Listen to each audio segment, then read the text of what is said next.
யோகி Babu sir இன்னைக்கு பாலிவுட்லேருந்து Hollywood வரைக்கும் பிஸியான ஆர்டிஸ்ட். அவரை வச்சு எப்படி ஷூட் பண்ணீங்க? எத்தனை நாள் கால் ஷீட்டு? அவர் எப்படி பர்ஃபார்மன்ஸ் படத்தில் அவரோடது? யோகி பரிதாபமாக என்கிட்ட மாட்டிகிட்டு இருக்காரு. யோகியை பொறுத்தவரை என்ன, யோகிட்ட நான் டேட் கேட்க மாட்டேன், சொல்லுவேன். யோகி அடுத்த மாதம் 12ஆம் தேதியிலேருந்து ஒரு 18ஆம் தேதி வரைக்கும் வந்துருங்க யோகி அப்படின்னா, அவர் ஏதோ போன ஜென்மத்தில் என்கிட்ட கடன் பட்டாரா என்னன்னு தெரியல. எந்த ஷூட்டிங்காக இருந்தாலும் கஷ்டப்பட்டு அட்ஜஸ்ட் பண்ணிட்டு வந்துடுவார். இப்போ கூட வந்து அடுத்த ஒரு படம் பண்ண போகிறோம். இப்போ தான் இங்கே தான் பேசிகிட்டு இருந்தேன், யோகி எத்தனாம் தேதி ஆரம்பிக்கிறோம் அப்படின்ட்டு. ஐயோ முடியாது, கஷ்டம், அந்த ஷூட்டிங்லாம் பதிலே இல்லை, அந்த வார்த்தையே இல்லை. சரி சார், என்னைக்கு சார் வரணும் சார், வந்துடுறேன் சார், இவ்வளோ தான். இல்லை சார், நீங்கள் அரண்மனை இங்கே ஸ்டேட் அரண்மனை 4 எப்பவுமே வந்து அரண்மனைனாவே 2 ஹீரோயின் கூட வந்து கண்டிப்பாக வந்து குஷ்பு மேடம் இருப்பாங்க. ஏன் கம்பல்சரி அவங்க வராங்களா, இல்லை வந்து நீங்கள் எடுத்துக்கிறீங்களா, இல்லை நீங்கள் வந்து தான் ஆகணுன்றாங்களா, சண்டை போடுறாங்களா? அது ஒரு அரண்மனை. அதான் அவனுக்கு இருக்கிற முன்னாடி இருக்கிற பெரிய சவால் என்னென்னா, நான் ஏற்கனவே சொன்னது தான். நான் முதல் தடவை வந்து ரஜினி சார் படம் பண்ணுறதுக்கு முன்னாடி, அப்போ வந்து நான் நினச்சிக்க மனசில் இருக்கிறதுலே ஈஸி வந்து ரஜினி சார் வச்சு படம் பண்ணுறது தான். என்ன ஒரு 4 ஃபைட் வேணும், கமர்ஷியல் விஷயம்லாம் வேணும், படம் பண்ணிடலாம் அப்படின்னு யோசிச்சுட்டு இருப்பேன். பட் ரஜினி சார் படம் கமிட் பண்ணி நான் பண்ணும்போது தான் தெரிஞ்சுது அது எவ்வளோ கஷ்டம்னு. ஏன்னா ரஜினி சார் வச்சுட்டு அவர் ஃபார்முலா தாண்டி வெளியில் வர முடியாது. ஆனால் அதே மாதிரி பண்ணாமல் இன்னும் கொஞ்சம் பெருசாக பிரம்மாண்டமாக அவர் பண்ண மாதிரி பண்ணணும், ஆனால் வேறு மாதிரி பண்ணணும். இது வந்து ஒரு பெரிய சவால், ரொம்ப கஷ்டப்பட்டோம். அதே தான் அரண்மனை சீரீஸும். அரண்மனை சீரீஸில் பார்த்தீங்கன்னா மக்கள் எதிர்பார்க்குற விஷயம்லாம் நிறைய இருக்குது, அதெல்லாம் இருக்கணும். ஆனால் அவங்க எதிர்பார்க்கறதுக்கு மேலே இருக்கணும், ஒரு மாதிரி இருக்கணும், ஆனால் ஒரே மாதிரி இருக்கக்கூடாது. அந்த ஒரு மாதிரி இருக்கிற விஷயத்தில் முக்கியமான விஷயம் என் ஒய்ஃபும் கூட ஒரு சென்டிமெண்ட்டாக வந்து இன்னொன்று, அவங்க என்னோட படத்தில் கெஸ்ட் ரோல் நடித்த படம், என் படம் ஹீரோ நடித்த படமாகட்டும், கெஸ்ட் ரோல் நடித்த படம் எல்லாமே வந்து நல்லா வெற்றி பெற்றிருக்கு. ஸோ அதுவும் ஒரு வீட்டில் சொல்லி பயமுறுத்துவாங்க. ஸோ இதெல்லாம் ஒரு முக்கியமான காரணம். Miss Tamannaah, what made you choose this role? Tamanna, here. What made you choose this role, this script?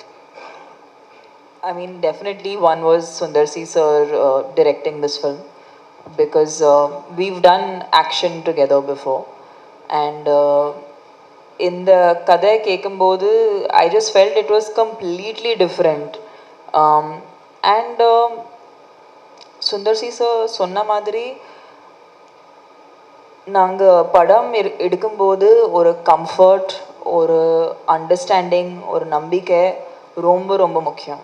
And sir கூட actually I think he's one person நான் ரொம்ப கான்ஃபிடெண்ட்டாக சொல்ல முடியும் that even if I don't here the script, I know that sir ஒரு நல்லா படம் எடுப்பாங்க, அதில் ஒரு நல்ல மெசேஜ் இருக்கும், ஆனால் ஒரு என்டர்டெய்னிங் ஃபார்மேட்டில் இருக்கும். And I think that has been my core reason for being in the movies.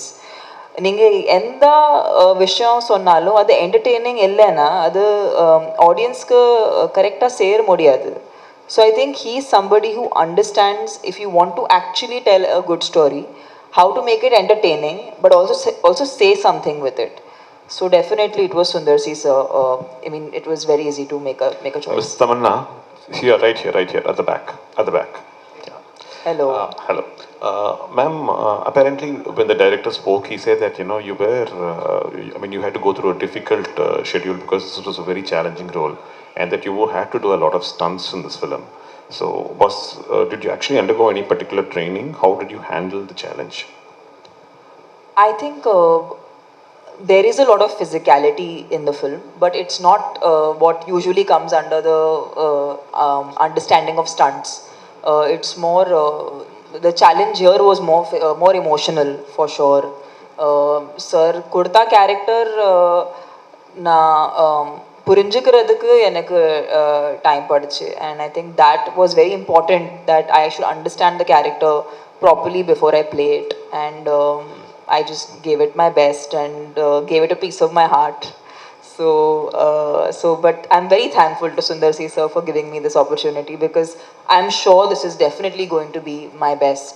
Yogi Babu sir mike கொடுங்க. யோகி சார் சொல்லுங்கள் சார். சுந்தர் சி சார் படத்தில் கவுண்டமணி என்ன நடித்தார், வடிவேல் சார் நடித்தார், சந்தானம், நீங்கள் 4வது தலைமுறையாக நடிக்கிறீங்க. ஆமாங்க. ஆனால் இப்போ உள்ள சமீப கால படங்கள்லாம் நாங்கள் தேட்டரில் சிரிச்சே ரொம்ப நாள் ஆகிட்டு. அவர் படம்லாம் விழுந்து சிரிப்போம், வயிறு வலிக்க சிரிப்போம். தேட்டரில் காமெடியும் இல்லை, ட்ராக்கும் இல்லை, ரொம்ப மைனஸ் ஆகிடுச்சு. அதுக்கு என்ன? அதுக்கு சென்சாரில் நீங்கள் கொஞ்சம் ஹெல்ப் பண்ணுங்க போயிட்டு. ஏன்னா கவுண்டமணி சார் ஒரு நேரத்தில் வந்து டே காமெடி தலையா அந்த தலையா சொன்னார், எல்லாம் சிரித்தோம். இப்போ டேனாலே அது சென்சார்ன்றாங்க, அதை நீங்கள் முதல்ல கரெக்ட் பண்ணிட்டு வந்தீங்கன்னா கரெக்டாக இருக்கும். தேங்க்யூ. சுந்தர்சி சார், இந்த பேய் படத்தில் பெரும்பாலும் உலக லெவலில் கிளாமரே இருக்காது. ஆனால் உங்கள் படத்தில் மட்டும்தான் இந்த பேய் படத்தில் கண்டிப்பாக எல்லா படத்துலையும் ஒரு கவச்சி பாட்டு கவச்சி இருக்கு. இந்த ஃபார்முலாவை நீங்கள் எங்கே கண்டுபிடிச்சிங்க? மீனாட்சி, ஃபஸ்ட்டு இந்த பாட்டெல்லாம் இருக்கா இருக்குன்னு கேட்கறது நீங்கள் தான். மைக்கை பிடிச்சிட்டு இல்லை அரண்மனை வந்து நான் ஆசை ஃபஸ்ட்டு எடுக்க பிளான் பண்ணது என்னென்னா, வழக்கமாக ஆரர் படம்னு என்ன இருக்கும், ஒரு பாலடைஞ்ச பங்களா, டார்க்கு, ஒரு பயப்படுத்துகிற மாதிரி ஒரு அழகா, இந்த பேய்னாலே ஒரு பயம். நான் இந்த formula I want to break it. அரண்மனைனா ஏன் பேய் படம்னா ஒரு கலர்ஃபுல்லாக இருக்கக்கூடாதா, கிராண்டியராக இருக்கக்கூடாதா, நல்லா அழகான ஃபேஸஸ் இருக்கக்கூடாதா, அந்த பேயை வர அந்த ஆர்டிஸ்ட் அவங்களே அழகாக இருக்கக்கூடாதா, இதெல்லாம் தான் காரணம். இன்னொன்று, என்னோட படங்கள் பேசிக்காக அழகியல். அது படத்தில் நிற்கிற ஹீரோவாகட்டும், ஹீரோயின் ஆகட்டும், கேரக்டர் ஆகட்டும், ஹியூமர் ஆர்டிஸ்ட் ஆகட்டும், யாராக இருந்தாலும் அவங்க எல்லாருமே அழகாக இருக்கணும் தான் நான் ஆசைப்படுவேன். யாரையுமே அது ஒரு கோமாளித்தனமாக ட்ரெஸ் பண்ணுறதோ அசிங்கப்படுத்துறதோ எனக்கு பிடிக்காது. என்னோட படம் வந்து சார்ட் ஆஃப் ஒரு அழகான ஒரு ப்ராஜெக்டாக இருக்கணும்னு ஆசைப்பட்றேன். அப்படி இருக்கும்போது ஆட்டோமேட்டிக்காக அந்த சாங் வர்றது it's a natural thing. Sir, Yogi Babu sir மாதிரியே இப்போ பாதியும் விடவே மாட்டேங்கிறீங்களே, அவர் போக மாட்டேங்கிறாரா இல்லை நீங்கள் விட மாட்டேங்கிறீங்களா சுந்தர்சி சார்? ஏன்னா நல்லா இருக்குது காம்பினேஷன். ரெண்டு பேரும் ஒன்றா இருக்கிறதுல என்னங்க பிரச்சனை? அதனால தான் கேட்குறாரு உங்கள் வாயிலிருந்து. இல்லை, இப்போ அதான் தமன்னா, ராஷிகண்ணா, யோகி, விடிவி எல்லாரும் கூடயும் நான் கன்வின்ஸ் சார் படம் பண்ணுறேன். நீங்கள் இருக்கு இந்த ஸ்டேஜில் இருக்கிற எல்லாரும் கூட பார்த்தீங்கன்னா எனக்கு தெரிஞ்சு சந்தோஷ் பிரதாப் மட்டும்தான் இப்போ ஃபர்ஸ்ட் டைம் வந்திருக்காரு. இனி அவரும் பார்த்தீங்கன்னா எல்லா படத்துலையும் வருவார். எனக்கு அந்த கம்ஃபர்ட் ஜோனுங்கிறது ரொம்ப பிடிக்கும். என்ன புரிஞ்சுக்கிட்ட ஆர்டிஸ்ட் கூட, புரிஞ்சுக்கிட்ட டெக்னீஷியன்ஸ் கூட, ஒன்றில் இப்போ கேமராமேன் ஆகட்டும், என் கூட ஒர்க் பண்ணுற ப்ரொடக்ஷனில் இருக்கார் பாலகோபி ஆகட்டும், மணி, எல்லாருமே பார்த்தீங்கன்னா பிகினிங்லேருந்து என் கூட ஒர்க் பண்ணுறவங்க தான்.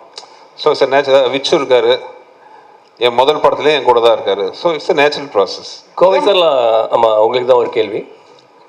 கவுண்டமணி சார் முதல் யோகி பாபு வரை உங்களுடைய இந்த காமெடி பயணம் எப்படி இருந்தது சொல்ல முடியுமா? கொஞ்சம் குறிப்பிட்டு ஒவ்வொருத்தரையும். நான் ஆரம்பத்துலேருந்து இப்போ வரைக்கும் நானாக தான் இருக்கேன். என்ன மாற்றுறது வந்து இயக்குனர்கள் கையில் இருக்குது. ஸோ அவங்க எங்கிட்ட என்ன மாதிரி வேலைகள் வேணும்னு கேட்குறாங்களோ அது அவங்களுக்கு பிடிச்ச மாதிரி நான் செய்கிறேன். அதுதான் அன்னையிலேருந்து இன்னைக்கு வரைக்கும் என்னுடைய ட்ராவலுக்கு ஒரு காரணம். அந்த மேல் ஆர்டிஸ்ட்டை பற்றி சொல்லுங்கள், அந்த காமெடி நடிகர்கள் உங்கள் கூட நடித்தவங்களை பற்றி, கவுண்டமணி சார் முதல் யோகி பாபு வரை. எல்லாருமே டேலண்டட் பர்சன்ஸ். அதான் சொல்கிறேன்னே, இப்போ காமெடியாக வந்து சாதாரணமாக எல்லாரும் டக்குன்னு காமெடி ஆர்டிஸ்ட்னு சொல்லிட்டு வர முடியாது. அவங்களுக்கு தனி திறமைகள் இருந்தால் மட்டுமே தான் அவங்க வந்து மக்களுக்கு நடுவில் அவங்களுக்கு பிடிச்ச நடிகர்களாக வாழ முடியும். அப்படி இருக்கிற பட்சத்தில் கவுண்டமணி சார்லேருந்து இன்றைக்கி யோகி பாபு அவர் வரைக்குமே வந்து உங்களுக்கு பிடிச்சதுனால தான் இப்போ அவரை பற்றி என்கிட்ட கேட்குறீங்க, சரியா? உங்கள் எல்லாருக்கும் அவரை பிடிக்குது இல்லையா? அப்போ அவர்கிட்ட ஏதோ ஒரு திறமைகள் இருக்குது. திறமைகள் இல்லாமல் யாருமே வந்து காமெடி நடிகராக வர முடியாது.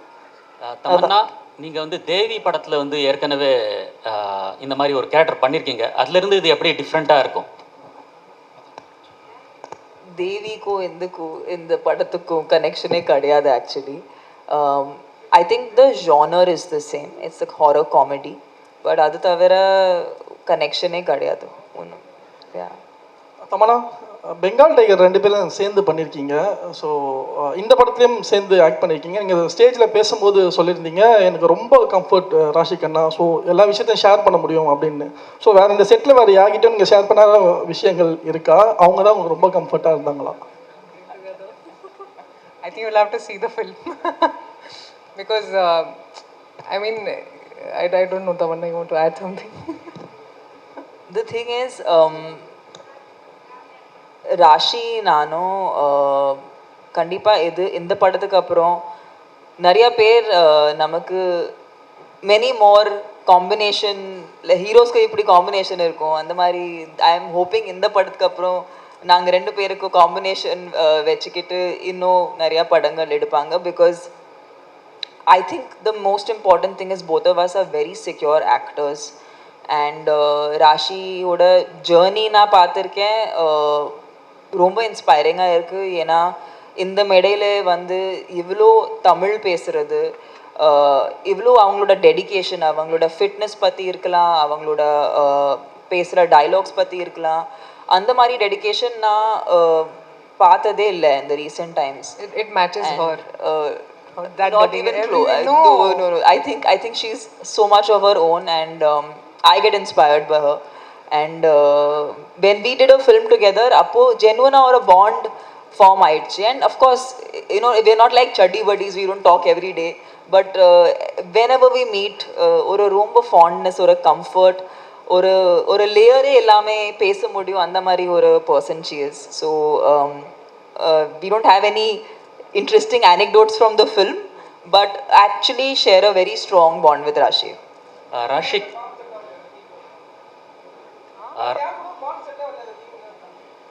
I mean, there's a bond. We were working, sir. There was no time for making bonds. Raashi நீங்கள் சவுத் சினிமாவில் அதிகமாக உங்களை பார்க்க முடியல இப்போ முன்ன மாதிரி, என்ன காரணம் அது?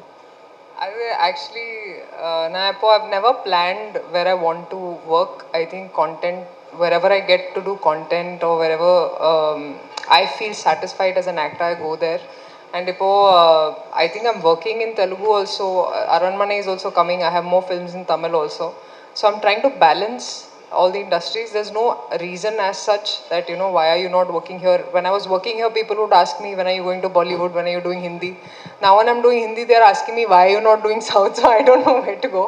But I just feel like all the industries have been very warm and welcoming. I love working in any industry. And I think that's why we are so rich as a culture, as a tradition. That we have so many industries working and everybody is passionate about making good films, and I think all of us actors want to just be part of good films.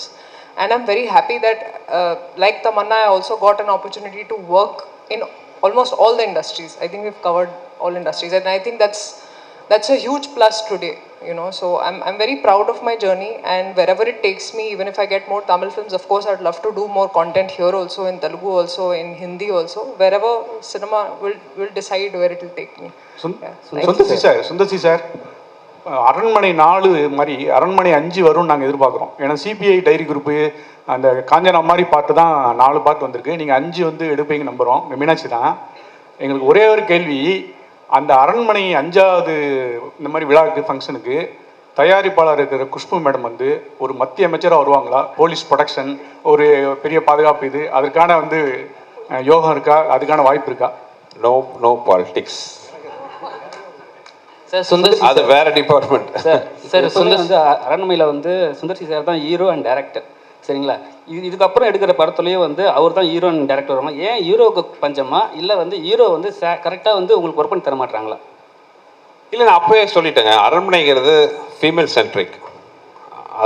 அது நீங்கள் fix பண்ணிக்கோங்க. அது ஹீரோவும் கூட வருவாங்க நிறைய. அதனால் நான் ஸ்கிரிப்ட் பண்ணும்போதே அந்த மாதிரி தான் வருது. கதை தான் தீர்மானிக்குது எல்லாமே. நாளைக்கே வந்து இந்த படம் வந்து ஓகே, ஒரு திடீர்னு ஒரு மேல் சென்ட்ரிக்காக ஒரு ஸ்கிரிப்ட் அமைஞ்சதுன்னா கண்டிப்பாக வந்து ஒரு பெரிய ஹீரோ இருப்பாங்க. அவ்வளோதான். Script decides everything. சார், எத்தனை லாங்குவேஜில் ரிலீஸ் ஆகுது? எல்லா லாங்குவேஜும் ஒரே டயத்தில் ரிலீஸ் ஆகுதா? எல்லா லாங்குவேஜிலும் ஒரே நேரத்தில் ரிலீஸ் ஆகுது. இது மொத்தம் வந்து 5 லாங்குவேஜில் ரிலீஸ் ஆகுது. தமிழ், தெலுங்கு, மலையாளம், கன்னடம் அண்ட் ஹிந்தி. 5 லாங்குவேஜ்லேயும் ஒரே நேரத்தில் ரிலீஸ் ஆகுது. டைரக்டர் சார், அது மாதிரி நீங்கள் ஃப்ளைட்டில் போகிறப்பையும் ஒரு பெண் குழந்தை தான் கேட்டுது, வர்றப்பையும் ஒரு பெண் குழந்தை தான் கேட்டுதுன்னீங்க.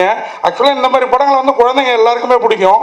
ஏன் எங்களை மாதிரி ஒரு சைல்டு வச்சு ஆண் குழந்தைங்க யாரும் கேட்கலையா? அவங்கள்ட்ட படம் எப்போ பண்ணுவீங்க? அது நான் அப்படி செட்டப் பண்ணல. போகும்போது பொண்ணு செட்டப் பண்ணியிருந்தா போகும்போது பொண்ணு வரும்போது ஆம்பளைன் வரும். இது ஒரிஜினலாக நடந்தது, அதனால 2 பொண்ணா சார். விடிவிக்கு மட்டும் ஒரே ஒரு கொஸ்டின், விடிவி சாருக்கு மட்டும். சார், உங்கள் குரலை கேட்கணும், ஏதாவது பேசுங்க சார். சார், மீஸ் எடுத்ததை பற்றி பேசுங்க சார். அதுதான், வாங்க போய் சாப்பிடலாம். கரெக்ட். நன்றி, வாழ்த்துக்கள். லாஸ்ட் क्वेश्चन ஏதாவது இருக்கா? முடிச்சுக்கலாமா சார்? அந்த படத்துக்காக தான். அதே மாதிரி உங்க ஃபேன்ஸ் வெயிட் பண்றதுக்கு பாத்தீங்கன்னா மதகத ராஜா எப்போ வரும் அப்படிங்கறத பத்தி தான். ஸோ அந்த படம் வருமா? ஏதாவது ஹேப்பனிங் இருக்கா? ப்ரொடியூசர் அட்ரஸ் உங்களுக்கு தெரியும், நேராக போய் அவர்கிட்ட கேளுங்க. நான்லாம் தெரியும், உண்மையாக சொல்கிறேன். அந்த படத்தை காசு கொடுத்து நாங்களே வாங்கிக்கிறோம். நானும் விஷால கூட கெஞ்சி பார்த்துட்டோம். 2013 பண்ண படம் இப்போ வந்தாலும் அந்த படம் அவ்வளோ என்டர்டெயின்மெண்ட்டாக சூப்பராக இருக்கும். என்ன காரணம்னு தெரியல. இத்தனைக்கும் அந்த ப்ரொடக்ஷன், அவர் ப்ரொடியூசரோட ப்ரீவியஸ் கடனால இந்த படத்தை ஓல்ட் பண்ணி வச்சுட்டாரு. இந்த படத்து மேலே கடன் இருந்தால் எங்கள் மேலே தப்புன்னு ஃபீல் பண்ணலாம். இந்த படம் இப்போவும் ப்ராஃபிட்டபுளாக ரிலீஸ் ஆகிறதுக்கான அத்தனை சாத்தியக்கூறு இருக்குது. நானும் விஷாலுமே கேட்டு பார்த்துட்டோம். அவரோட பழைய கடனை அடைக்கிற சில காரணங்கள்னால இந்த படத்தை ஓல்ட் பண்ணி வச்சுட்டார். அதனால் தயவு செஞ்சு ஏன் சார்பா டீனரில் தான் அவர் ஆஃபீஸுக்கு போய் கேளுங்க. தெரியலன்னா நான் அட்ரஸ் கொடுக்குறேன். தேங்க்யூ.